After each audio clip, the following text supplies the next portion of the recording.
So this is one of the few scenes in recent years that truly blew my mind in the cinema, and today I want to dig into what makes it so special, specifically how it turns the movie from a family comedy into a chilling and unexpected emotional drama. But first, a bit of context. The scene kicks in around minute 56 of the film, when the entire Kim family has already taken control of the Park household. Up to this point, everything has been built in a pretty classic way, which is exactly why the twist hits so hard. Let's rewind a bit. The entire introduction follows almost surgically what a screenwriting manual would tell you to do.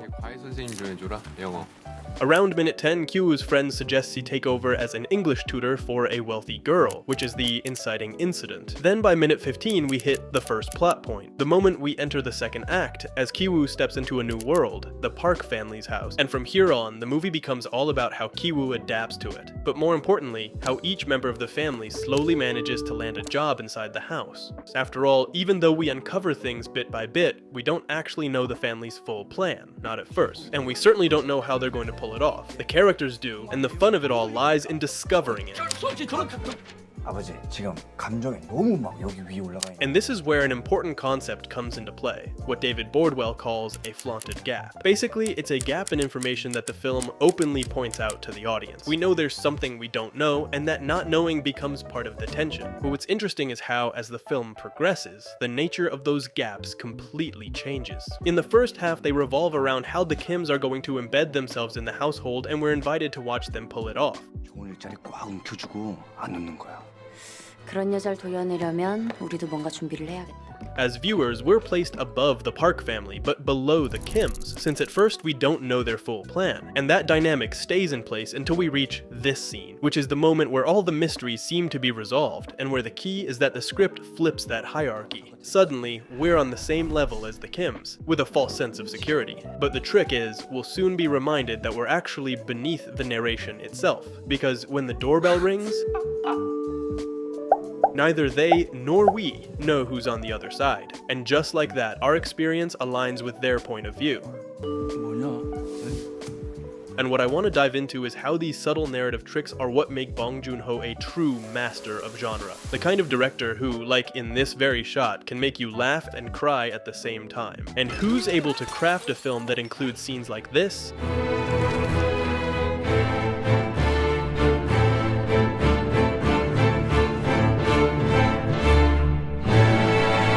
also scenes like this,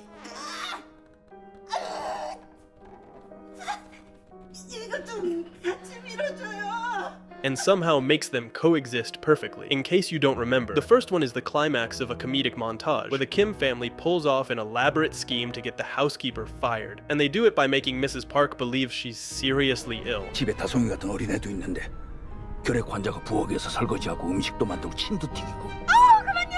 And the punchline? It's all in the reaction shot. She's completely fallen for it. Whereas in the second one, Chung-suk goes down to follow the old housekeeper, the one who, after being fired, claims she forgot something in the basement. And what's great about this moment is that it actually follows the same structure as many of the gags we've seen throughout the film, where the humor comes from a reaction to something absurd or even unfair. 이게 뭐야? Turning it into dark humor. And that's exactly what would have happened if the next shot had been Chung-suk with a poker face. But instead, Bong cuts to this. It's not a joke anymore. But I think to really understand the core difference, we need to listen to a genius of comedy. I'm a great believer in what Charlie Chaplin said, is that a life is a tragedy in close-up and a comedy in long shot. Because the key shift between one moment and the next is that one is told as a comedy and the other as a drama. And that's all about the distance we as viewers have from the character's point of view. And that's what I want to dive into today, especially how in a single sequence, this film manages to turn a comedy into a tragedy. And it does so in a scene that's nothing short of a masterpiece. But before we get back to the video, there's something important I need to tell you. Because it probably happened to you too. You're working online, inspired, deep in the zone, until one distraction breaks it. Then you look up, and the tab you need is gone. You can't find it, and that small interruption completely breaks your flow. And that thing you were supposed to deliver, yeah, that's not happening. But luckily, that's just a bad dream now. Because today, you can actually bring order to all that chaos, just by asking for it.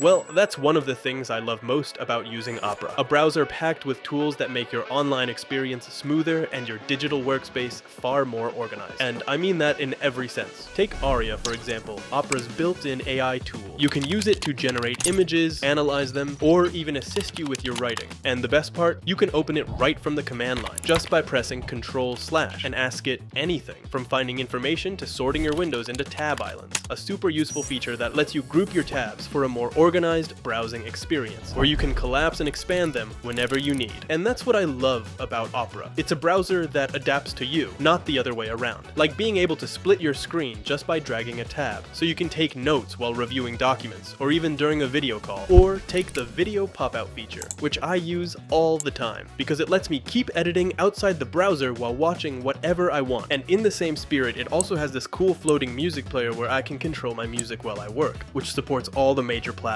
So if you want to try something that might totally change the way you browse, I definitely recommend downloading Opera for free, using the link in the description. Now, let's go back to the scene. 모든 종류의 술을 다. Here, pacing becomes essential. In contrast to the energetic rhythm of the previous sequences, we now get the longest scene in the entire film. Just to give you an idea, the dinner scene alone lasts 8 minutes, and the entire sequence, from that moment until the family is discovered, runs for 16 uninterrupted minutes of real-time action, which naturally draws us deeper into the situation. And throughout that stretch, new elements begin to creep in, pulling us away from what once felt like a light, clever comedy into something far more unsettling. For example, there's the obvious fact that they're somewhere they shouldn't be, drunk, which already gives the scene an edge of danger. And that feeling is heightened by the dim lighting, much darker than what we've seen so far, and the heavy rain pouring outside, adding tension to the atmosphere. But the shift also comes through the camera and sound design. If throughout the film we've had a musical score that syncs with the characters' actions, here, there's no music at all. And if earlier family meals were shot with a dynamic orbiting camera, now the frame is fixed and static, partly to create the sense that everything has come to a halt. A clear contrast with the energy and movement we saw earlier, but also to introduce a subtle strangeness through its visual language. 착하고 부자인데 착하다니까.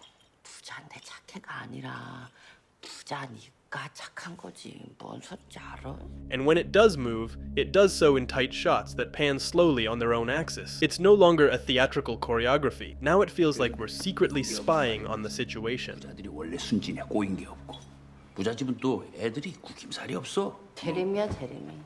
돈이 대림이다. First, Ki-woo mentions that he read his student's diary. 다 일기장이야. Then, they briefly question the ethics of what they're doing. 원래 이 집 운전기사 하던 놈. 네, 임기사. 그 친구는 지금 다른 데서 일하고 있겠지. 일자리 구해가. And finally, they ask themselves, what if Mr. Park came home right now? 김기택 이 인간? 바퀴벌레처럼 샤샤샤샥 숨겠지? Which leads us to this.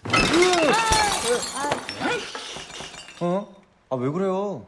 Somehow, this simple moment hints at the ending, because in both cases, after feeling provoked in some way, he reacts on impulse. And the image of him scurrying away like a cockroach, just like Chong-suk described, is foreshadowing, because it's what happens not only when Mr. Park arrives, but also at the very end. And it makes even more sense once you hear his son's line. 안 돼요. 죽어요. Now, even though they all end up laughing and playing it off as a joke, that sudden flash of violence throws us off. It's meant to make us uncomfortable. It puts us on edge, subtly getting us ready for what's coming next. Because when you mix that with a classic horror setup, thunderstorm, heavy rain, an unfamiliar house you shouldn't be in, the only thing left is an unexpected visit from someone truly unsettling. By this point, all 4 characters have laid their intentions bare. There's no longer any distance between us and them. And that doorbell, it's such a jarring interruption that you can feel it even in the shot itself, completely unbalanced with all the weight shifted to the left side of the frame. 뭐야? 누구야 이 시간에? If earlier we were looking up at them, now we're right there with them. And just like them, we're now beneath the narration because we have no idea who's on the other side of that door. In that sense, the point of view I mentioned earlier aligns more closely with the characters. As David Bordwell puts it, our identification with a film's protagonist is largely built through this systematic limitation of information. In this case, having the same information as the characters puts us in their shoes. And that's key to the horror of this scene. As you'll see, the entire sequence revolves revolves around information, or more specifically, the lack of it, and how that creates mystery by constantly raising uncomfortable questions. Precisely the kind of flaunted gaps we've been talking about. In this case, who is it? 아니 이 양반이 왜? 이거 그 아줌마 맞지? And as the scene progresses, once the characters manage to answer that question, a new one immediately takes its place. For them and for us. This time, why is the housekeeper here on a rainy night so desperate to get in? 어쩌면 그러시지 이 시간에? 제 후임으로 오신 아줌마다. 맞죠? Of course, this uncertainty and the presence of this disturbed woman on a stormy night has already turned our playful viewing experience into something else entirely. Plus, for the first time, we're face to face with the victims of the Kim's actions. And fittingly, if the first half of the film was all about the build-up, the second will be all about the consequences. 아무튼 밤늦은 시간에 정말 대단히 죄송합니다. Of course, her bruises unsettle us and raises new questions. And beyond those constant uncertainties, the film reinforces that discomfort through formal choices. The sound design with her exaggerated, almost theatrical laughter. And of course, the fact that instead of cutting to a clean shot of her, we see her through a low-quality screen, placing us firmly within the character's point of view. 부엌 지하실에 Which makes the scene even more immersive. 계획이 없던 건데. And that immersion always amplifies the horror. I mean, if before we had an omniscient camera that showed us what the Park family or the housekeeper were doing when the Kims weren't around, now our point of view has narrowed. We're inside a restricted narrative, and you can see it clearly in shots like this one, where information is only revealed to us as it becomes available to the characters. In this case, it's a clearer look at the housekeeper's face. 죄송합니다. And you'll notice that from this moment on, these POV shots, which weren't really present before, start to appear again and again at key moments. This happens because the information we have access to is now almost entirely aligned with what the characters themselves know. For example, whereas earlier we had composed shots where we could see all the characters' faces at once, now we're showing the housekeeper's back. 근데 밑에 뭘 놓고 가신 거예요? We don't see her face, simply because the characters can't see it either.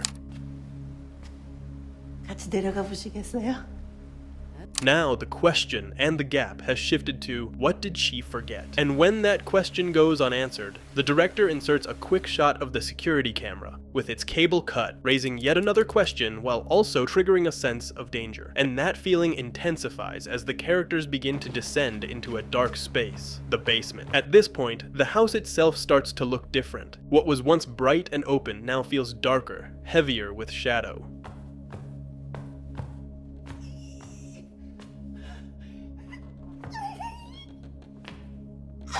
Here, we return to the moment I mentioned earlier, but I think it's worth looking at it again through the lens of information control, because just like the mother, we're discovering the space in real time. The shift is so significant that you can see it clearly when Bong Joon-ho reuses the exact same shot from a foreshadowing moment in the first act. Only this time, instead of the camera behaving almost objectively, it follows the mother's gaze, guiding us through the house as she sees it.